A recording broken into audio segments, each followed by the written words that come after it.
Hello, hello. I live for Welcome. that. I was like, Already yes, living. This is going to be a great program.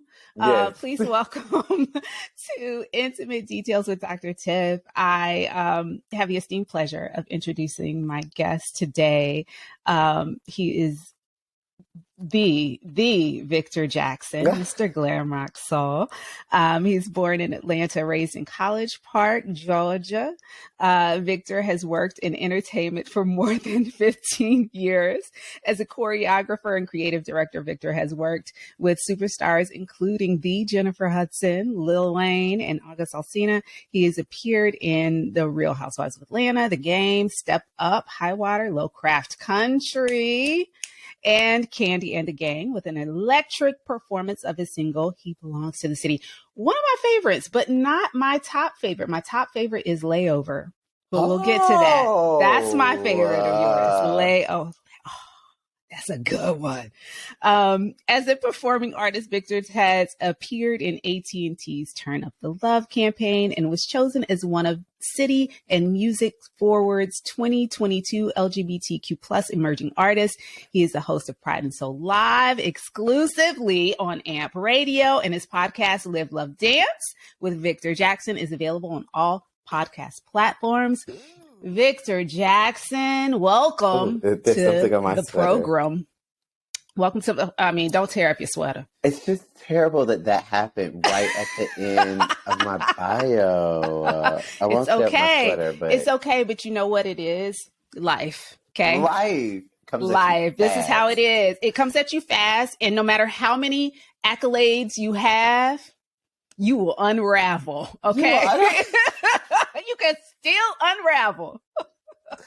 Words to live by. Okay. Unraveling is still a thing. Mm-hmm. And at any given point, it can happen be to snatched. You. Absolutely. How are you doing, friend? I'm good.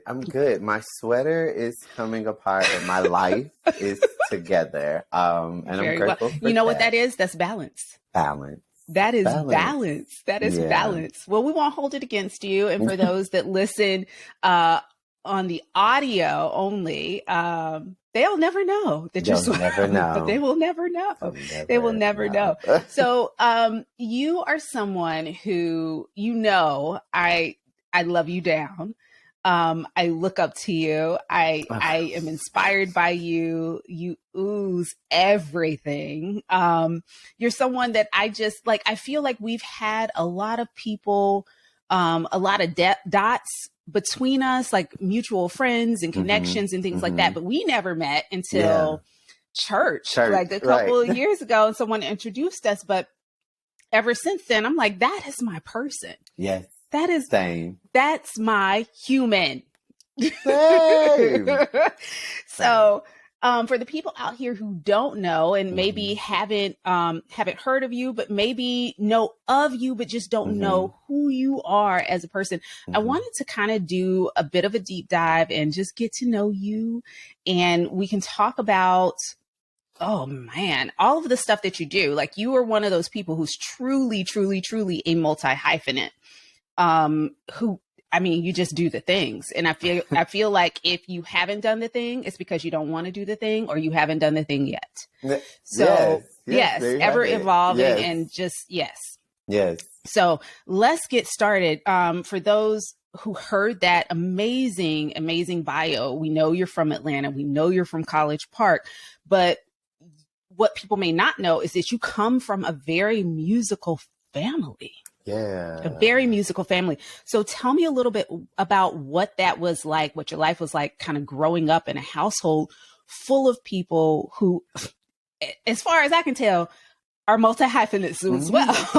Yes. It has to be a very busy time as a kid. What was that like? No, it's wild. My parents met in choir in college. So Cute. they both did they go to Talladega? They went to Talladega College. That's right. And my mom was there on a music scholarship. So like, it's really in their blood. My mom's dad was in like a singing group in the 60s. My dad's mom was like a gospel artist or on the like Atlanta church circuit. Yeah. So I don't I don't remember a time in life where I wasn't surrounded by music. And to then be the oldest of 4 siblings and watch all my siblings be able to sing, be able to dance, and grow like a love for art, performing arts as an expression, and see how that has like manifested in all of their career paths and journeys in so many different ways. In so many different ways. Me and my sisters, Aisha and Dree, were texting today because we helped one of Aisha's friends on like the marketing for her solo concert. And Aisha's like, yeah, I told her I would come on as a producer. What do you think about this artwork? And I was like, send me the file. Let me play around with it. And so I played around with it overnight. Dree was like sending notes. And this morning, Aisha was like, I feel like we need to like do this now. But I mean, it's done. That's the thing with you. It's like by the time, and I've watched like so many things evolve and manifest in your life, like at a distance. But like by the time you think, maybe I should do this, you've actually already done it. Yeah. And then the idea comes to you after the fact that you should do, maybe I should creative direct. Baby, you've been creative directing. What are you talking about? Right. What is that about with you? I think it's about language. You know, when you are doing something, but you don't know what to call it. I was choreographing before I knew that choreography was a word. Truly. I didn't take my first dance class until I was 17.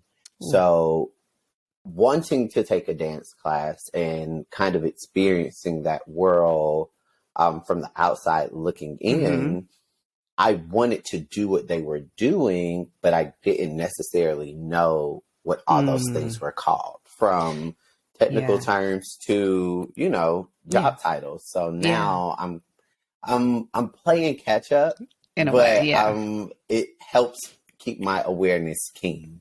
Absolutely. Well, I want to dig a little deeper into that. Like for someone who has become so successful in I don't want to say a very short period of time, because I know you've been doing the thing for a long time, but for someone who didn't take their first dance class until 17, who is choreographing like everyone, and someone who came from a very musically inclined, entertaining family, a family that was kind of bred in entertainment. Tell us about what kept you from dancing until 17.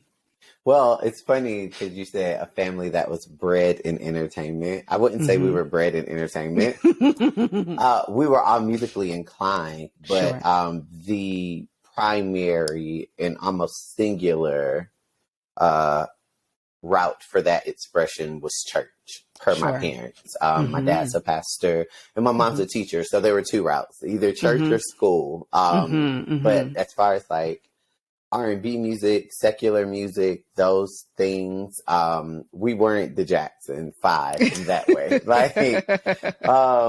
But no, what kept me from dancing was my dad didn't want me to take dance classes. It was very clear. It's very clear cut that he did not want me to.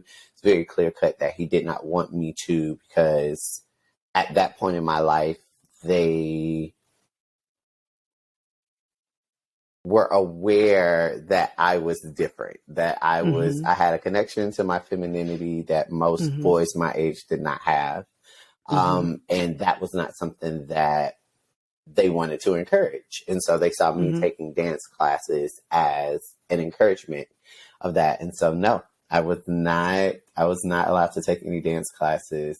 But then I started the dance ministry at my dad's church. So, you know, hallelujah. Before I took a dance class. You know, it is, like I said, it's kept my awareness keen. And now that I know what that means, I can kind of move with a different power. Isn't that funny though, how like even without that awareness and without the encouragement, right? This is something that was in you that was going to get out one way or the other, right? Truly. And if I couldn't get it out this way, I'm getting it out in a way that you see fit, but it's coming out. It's coming out. Yeah. So how was that received? You kind of get a praise and worship, I don't know, praise dance ministry on it at the church. How did you sell that? It was a young church that needed the ministries, like that needed the departments, that needed ways to engage my demographic. I was very true forecasting as a child. And I was like, well, you're doing all the other things. Actually, you know what? Before, because I have to go to my first deal. Before I pitched that to my dad, like the initial pitch was when I was 13 and we were at like our home church, the church my dad was ordained in. I was 13. I was like, I do not want to do an Easter speech again. I'm not doing it. Like, I want to dance. And they were like, what do you mean you want to dance? And I was like, I want to dance to Lean on Me by Kirk Franklin. I'll make up the dance, but that's what I want to do. And I did it. They let me do it. I danced in my Easter suit, like I know that's right. Full suit, hush puppy dress shoes, danced to Kirk Franklin's Lean on Me. And after that, every church we went to wanted me to dance or teach their youth to dance. And so by the time it got to my dad's church, it was the bonus. The bonus that he had as a pastor was that his children were a very talented youth ministry and my mom was a teacher. So when was that light bulb moment, you think, for your dad, that like this thing that I've been fighting and rallying against that I did not want him to do is actually a way to bring more young people, right, to Christ? Like, when did that go off for him? I think twofold. I can think of two moments. One moment within the four walls of the church and one moment outside of, no,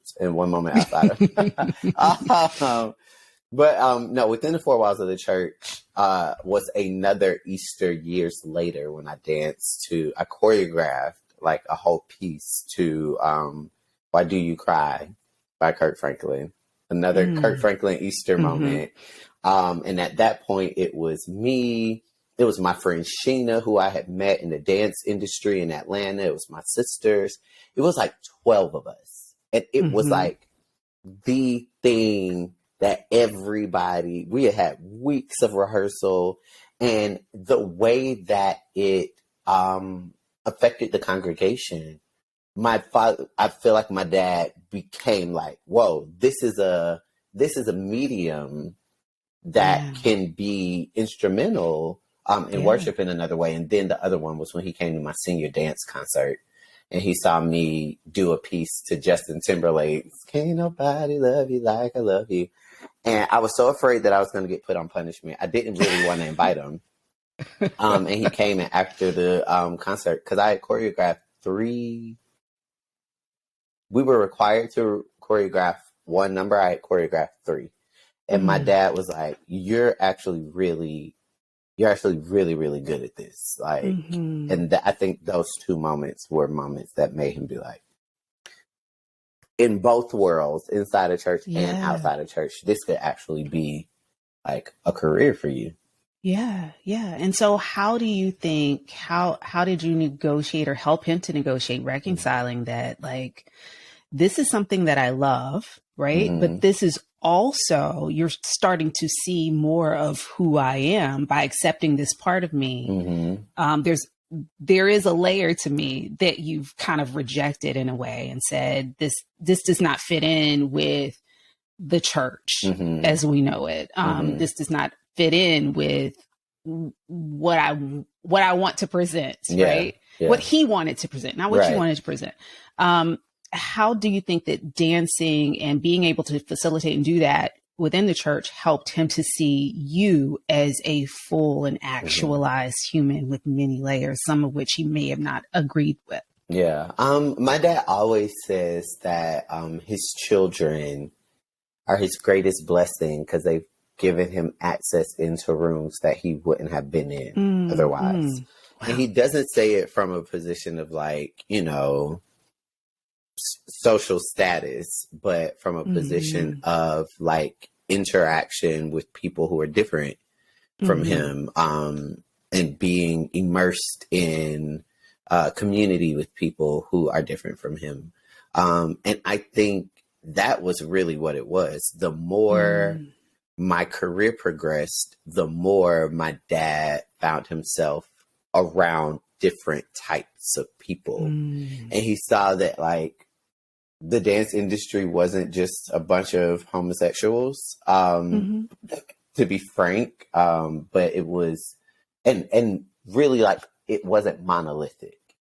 Right. And I think that's a better way to put it. But it wasn't just all these people who were the same. It wasn't full of bad people. Yeah. Like it wasn't just people who were drugged out, coked out, or who were just having, you know, erratic sex everywhere, who didn't believe in God. Like it was everybody. Yeah. Everybody. It was everybody, and everybody had their own light. Yes. Everybody had their own divine light. And I feel like that is something that that's the conclusion that we're all coming to on like a daily basis in different ways with different people groups and under different circumstances. But yeah, I think that's the thing that has been the most. It hasn't really, like, he definitely appreciates me as like an artist. Like he'll send me clips of things and he'll be like, oh, this looks like something you would have did. Like he's very, very like, I have a upcoming opportunity that I actually like shared with him first because he had sent me a clip of something within the same realm. And I was like, well, you called it in, here we go. So yeah, it's, I feel like as that appreciation grows, I'm seeing some of his prayers and hopes and dreams like manifest through these moments. And I think for him, that's the largest sign because it's a sign, it's a divine sign. Like, it's a big sign. So, that's pretty amazing. You've taken several pivots as well in your career where you fell in love with things and you've also walked away from things. And I know that there was singing also. Dance is a major love for you, but singing is also a major love for you. And there was a time when you walked away from singing. Can you tell us about that? Yes, I'm getting comfortable. Please do. Cozy in. In, friend. No, for me, what like a lot of people, the world met me as a choreographer first. But anybody who knows me, anybody who knew me before TV, knew me as a singer. Elementary, middle school, high school, honors chorus, all-state choir, governor's honors, classically trained vocalist, musical theater. Like singing was the thing that basically I inherited. And so it was the thing I did first. Dancing was something that I saw as like, well, you have to have both. You can't just sing. You have to sing and dance. And so I decided only a few can stand up there like a stick and not move. Yeah, I was only like, a few. And I was like, I was very like, I was like, oh, I can do that from having to do that at church. You know, singing at church did not involve dancing. So it was like, you know what I mean? I was like, I can access that deep emotion. Right. But I also want to be able to like show emotion in a different way. Absolutely. And I don't know,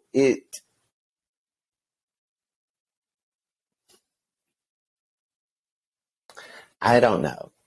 I feel like there are many, many times in my life where I have asked God, like, why is this something that I've cared about so much that I can't let it go? Despite like the opposition, the things, the moments with my dad and everything. And so it's always interesting to have conversations about like the whys and the roots of these things and really be like, a lot of this stuff, it's things that I'm still like observing. Still processing, still working through. The thing that, I think about is oftentimes the things that, that I run away from myself, right? This podcast being one of them. The things that we run away from that are truly meant to be, that are ours, and they chase us down. They come back, they come back even when we put them down, pack them away, just rebuke it, right? They come right back. And a lot of times I feel like, just listening to your story about even your dad and how this one thing that he just, in a sense, ran from, it was your thing, but he was just like, nah, we're not doing that. We're not doing that. We're not doing that. But then watching that happen and being an outsider, watching it happen and realizing this is exactly what I need. This is what sustains whatever it is, whatever that thing is. And it feels like, music has been that for you. Yeah. Music has been that thing that fed you, that held you, that comforted you, that it was another vehicle in addition to dance that showcases your light, but also sends a message to people. It brings forth so much emotion and clarity and just all the things. The interesting thing was dance was my thing. It was like music was an extension of my parents. And thus like a nucleus moment within my family. And when my brother Vaughn passed, I was really just like, this becomes too triggering. There are too many memories attached to this. Whereas with dance, it was kind of like my own world that I had built. Yeah.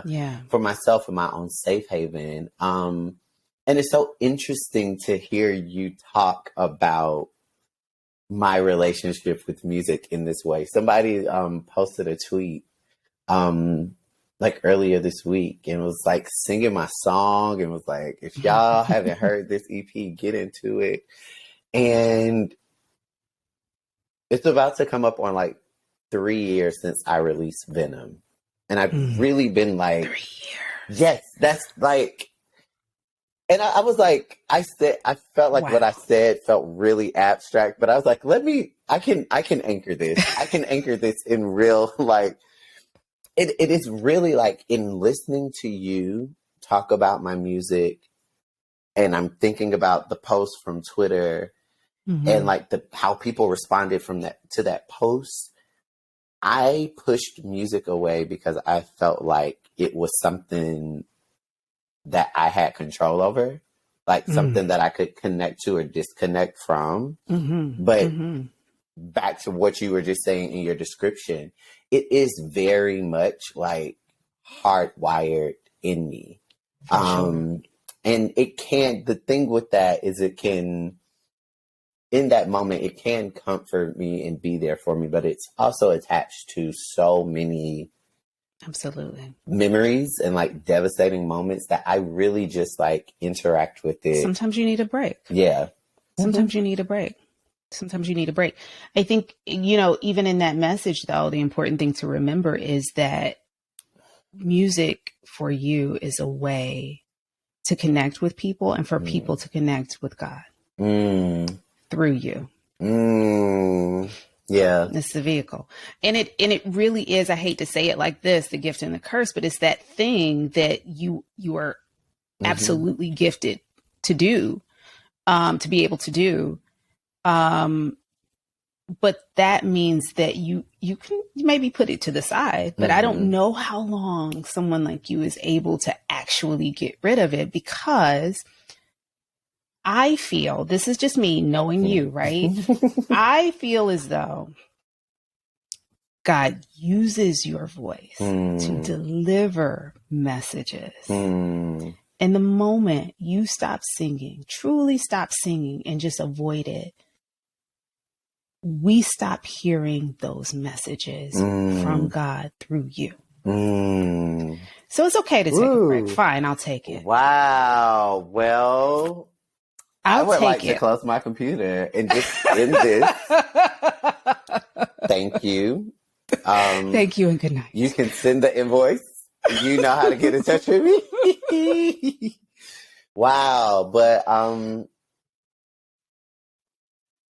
that's what I think. I mean, like, we talked on the phone a week and a half ago. You could have just said this on the phone. You didn't have to. Saved us a whole bunch of time. What I will say, like, to that illustration of, like, being a connector, being a bridge, in a divine way. It is so overwhelming to know that. Yeah. Like, it's so overwhelming to know that. And it comes with, I was like, somebody had reposted something that somebody, and it's these artists, all kind of just like talking about what it's like to be an artist. And I was really just like, y'all, this song that is in my head, that I have a voice note of, that I cannot stop singing, I cannot find a producer for. And my friend was like, maybe, Victor, and you probably don't want to hear this, but maybe this is God's way of getting you to produce it. And I was like, well, yeah, you're probably right. And here we are again. And like at a point of taking a leap, right? Yeah. Of trusting myself in the things that I have never, titled myself officially done. Yes, officially done, but have absolutely done. Yes. And it's so wow how you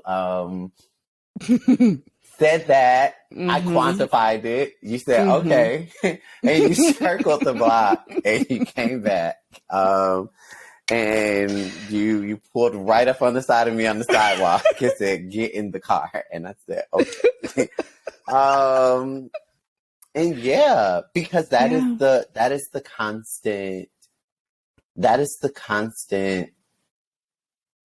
kind of creation cycle of being like, of being Victor Jackson. Of being Victor Jackson.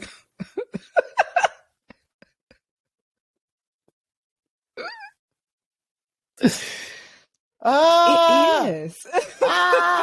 Like, it is, y'all. I know you're so done with me. I'm so done. Like, but you're right. You're inherently very, very right. And it just continues to run up on me.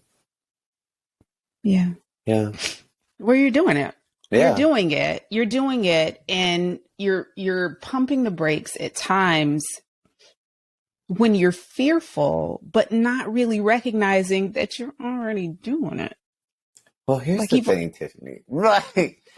No, because the last week, prompted by our last conversation, has been God consistently showing me all the ways that I'm already doing it. And being like, so shut up and just keep doing it. Yeah. Okay, fine.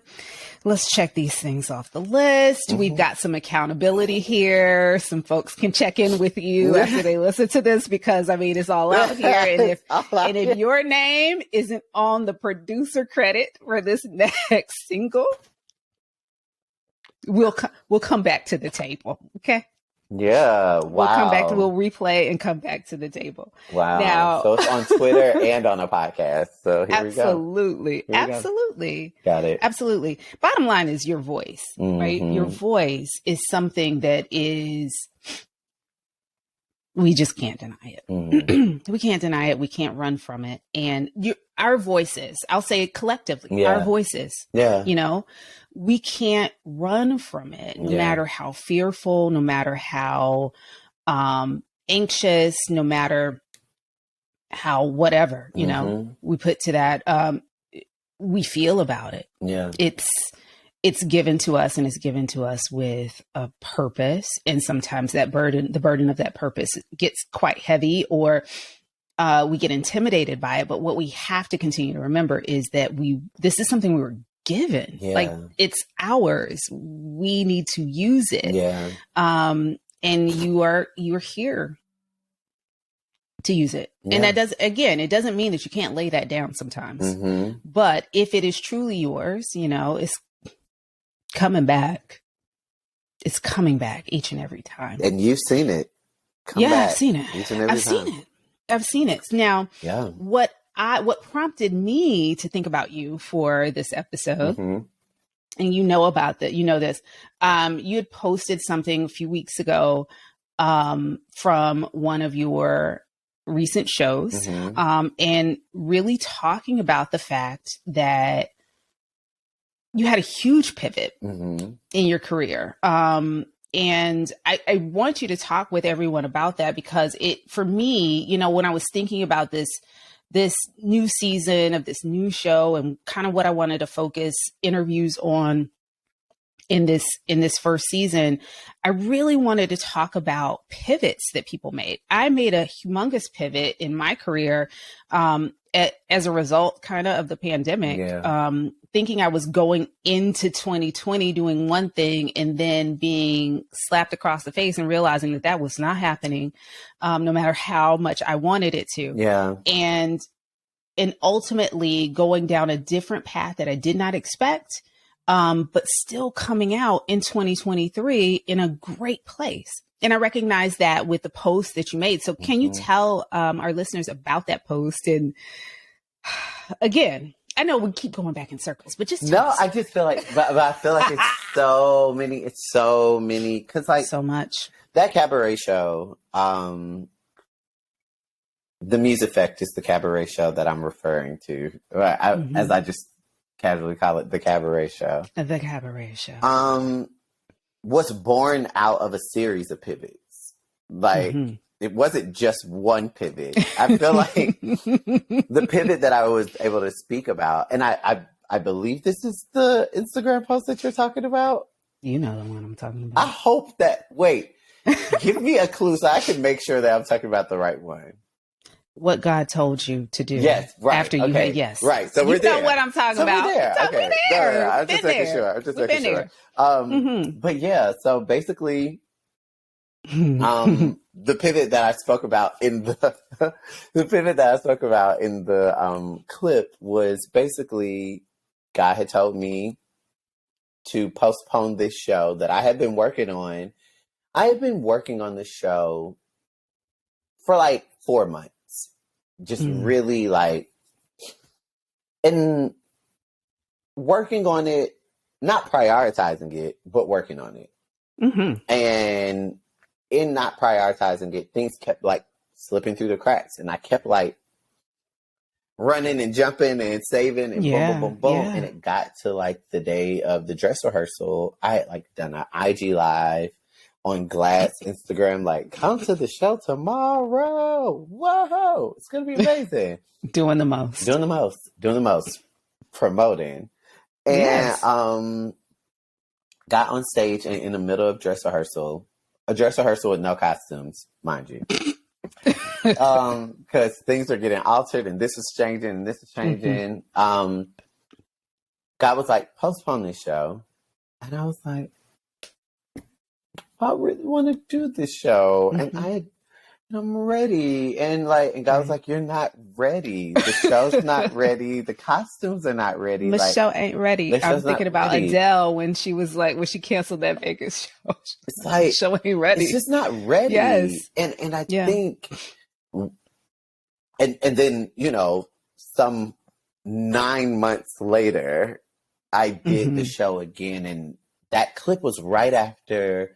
I had performed Venom, and Venom is the song that will be 3 years old in May. Amazing.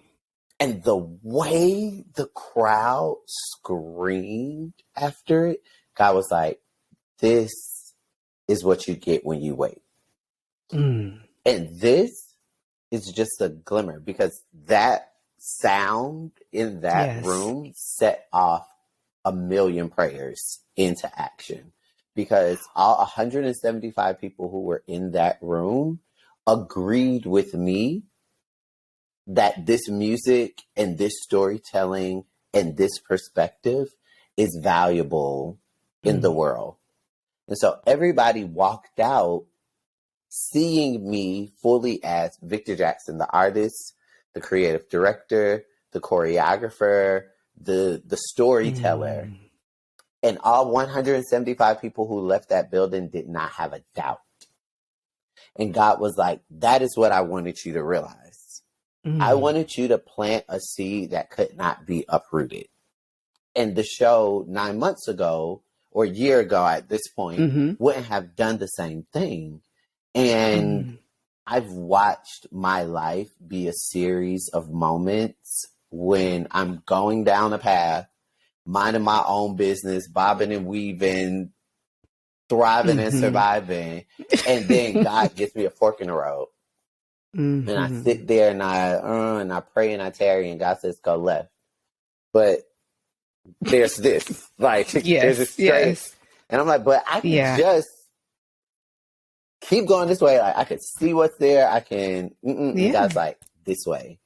And there's so many times that there had gotten to be so many times at the point I was at the point of like 2015 of me being like, nah, well, I'm gonna try this and see what happens.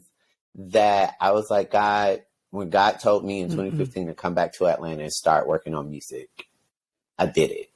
And 2023 marked 7 years since I moved to LA. And God is like, I'm just showing you that I can redeem the time.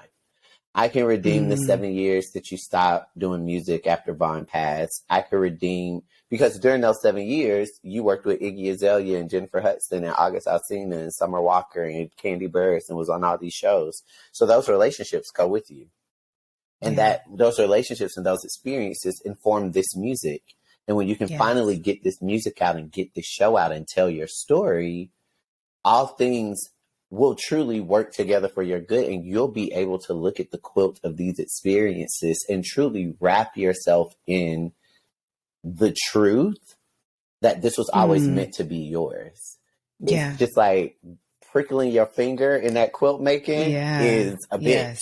But you have to, like, you have to stick with it. And that's why I'm so grateful for, like, truly, truly organic and divine moments where, like, I can have that show.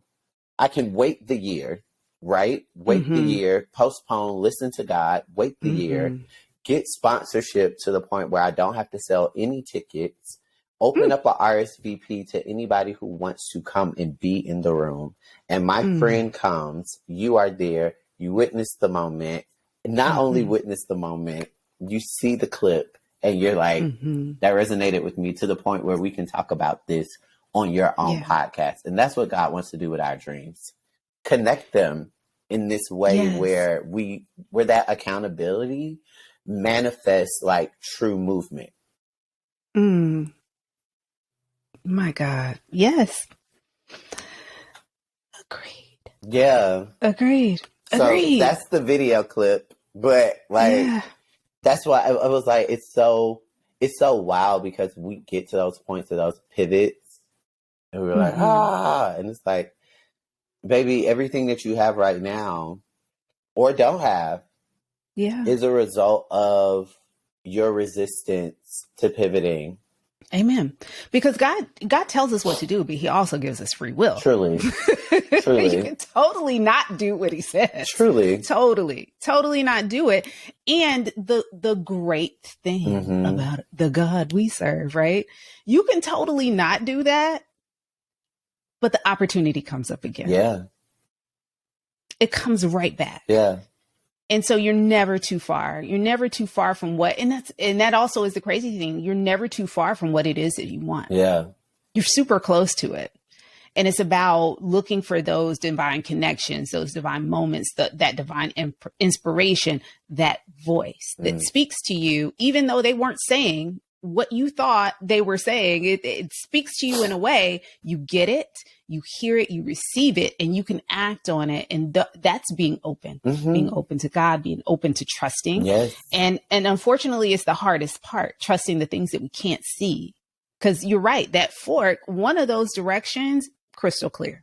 Know exactly where we're going, know exactly what we're going to get. And it's that one that we have to just really take that leap. That's the best for us, but we just can't figure it out on our own. And that's where trust comes in. And that's where, that's where community comes in too.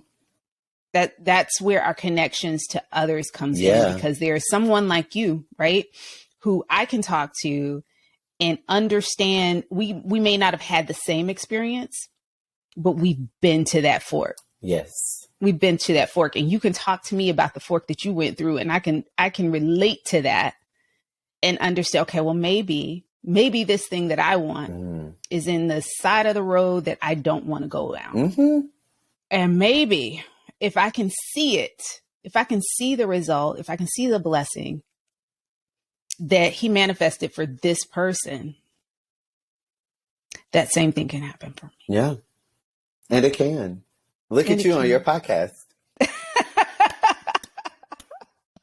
Fun fact.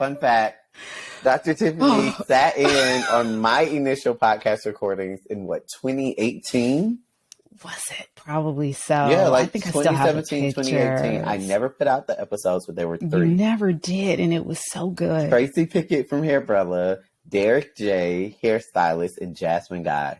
Jasmine Guy is the one that I sat in on, and she was just amazing the entire time. And I'm like, when are we doing this podcast? And we've been talking about it, and I think it's a magnificent idea. And it you know what? It might be archive footage for later as we do a career retrospective of the Victor Jackson. And I mean, and me and Jackson are still like, and maybe this is a moment. I don't know. We'll see. We'll see. Well, you know what? We're referencing it now. Yes. So perhaps as we promote this episode of the podcast, we'll give the girls a little something, a little flashback moment. Absolutely. Yes. So what do you think wouldn't have happened had it not been for the pandemic? What wouldn't have happened in your life?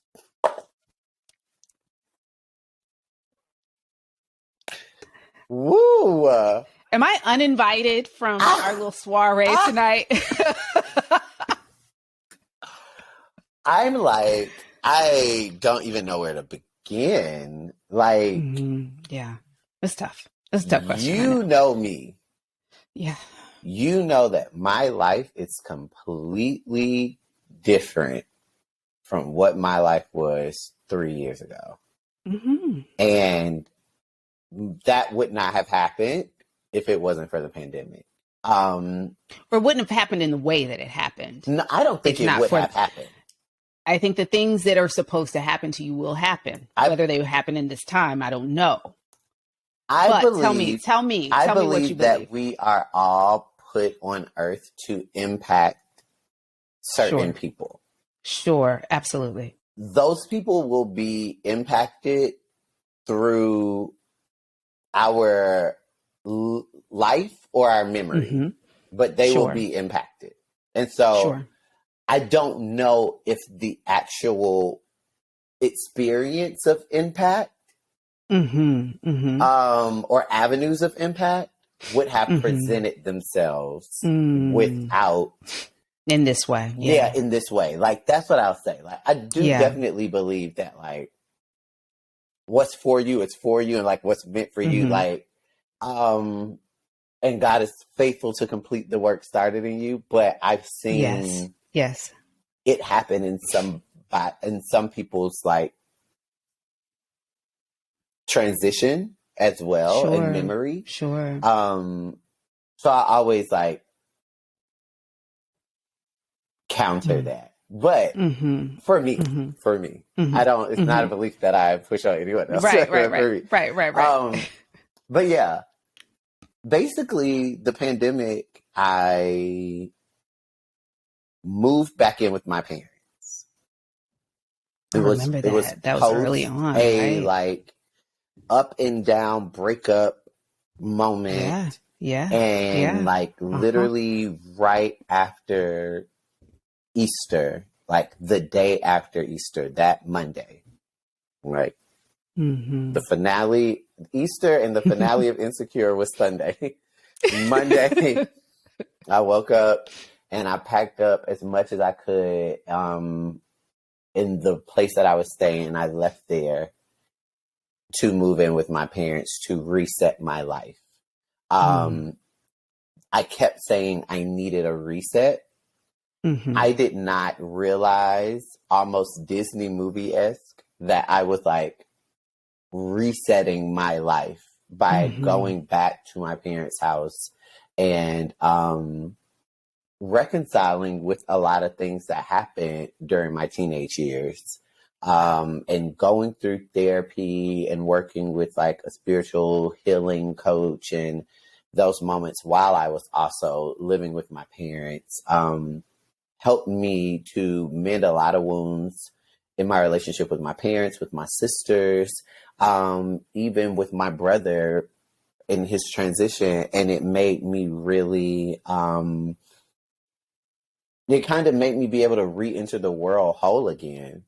With a new perspective of my own. I'm sorry, my phone is ringing. Okay.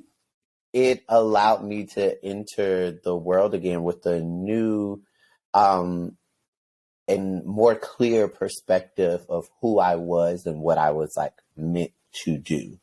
The pandemic was a catastrophic time for a million reasons, and I lost people who are very, very dear to me. But that time of pause also gave me an opportunity to look at my life with higher stakes and really realize that like I needed to make some changes that were in service to my purpose. It's interesting because I remember walking into the pandemic as well and feeling as though this was about to be it. It's 2020. Like we were all geared up for 2020. I had and we written out my year. Of course. I was in New Zealand for 2 weeks. You were. I remember that. I had written out my because you had auditioned for that Broadway show around that time and then ended up. Yes, I remember.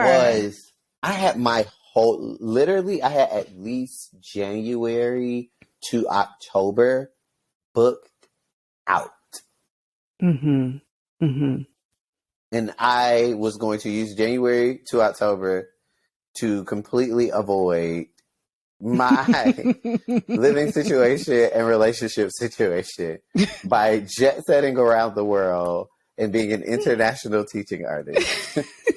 And I was like, did that. Like truly was like everything gone. Yeah. And I had to make decisions that affected Victor Jackson, the person, and not the performer. Yeah. Yeah. I think we thought 2020 meant clarity. We thought and it meant clearing out. Yeah. That's what it meant. Absolutely. Absolutely. And I think it does mean clarity, but I think we thought we were going to get clarity. I think we thought we were going to, our lives would just transform in that moment. They did, but not in the way that we thought. Oh, we thought it was going to be magical and mystical and like. Yes.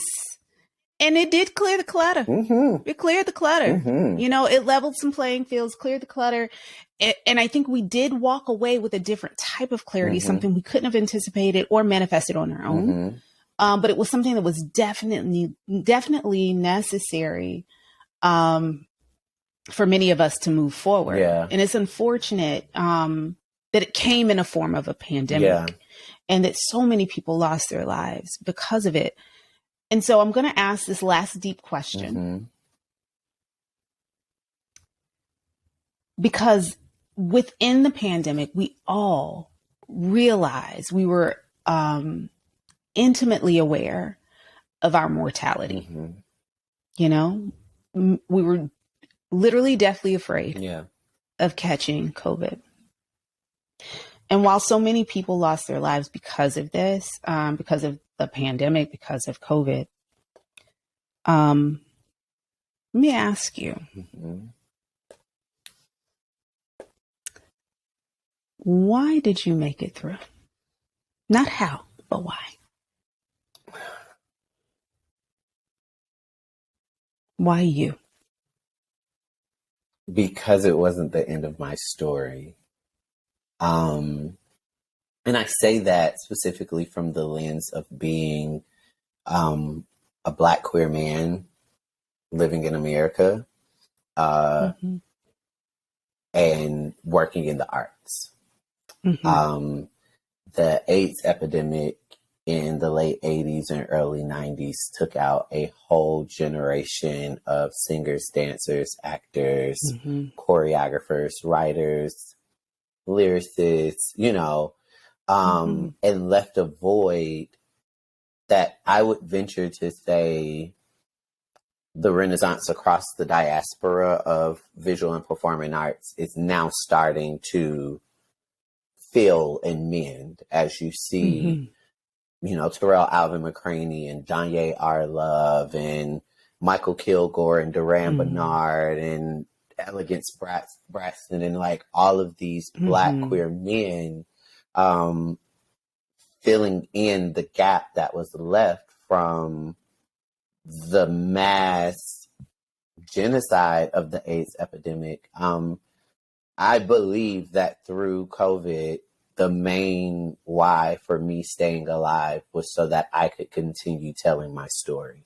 And I believe that has manifested not just in my music or even work that I do with clients, but in the opening of opportunities for me to tell my story, either through corporate activations, through panels, through my own podcast, through my own radio show. I do believe that the why is so that I can remain in the earth realm telling my story.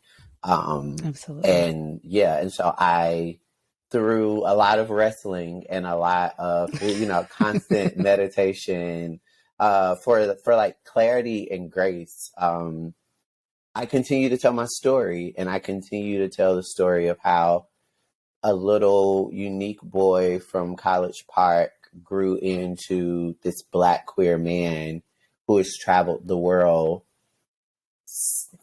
off of being himself. So that other people can changing the world. Yeah. And it's changing the world. Yeah. It's creating an imprint and an impact on the world. Yeah. By just being himself. Yeah. Yeah.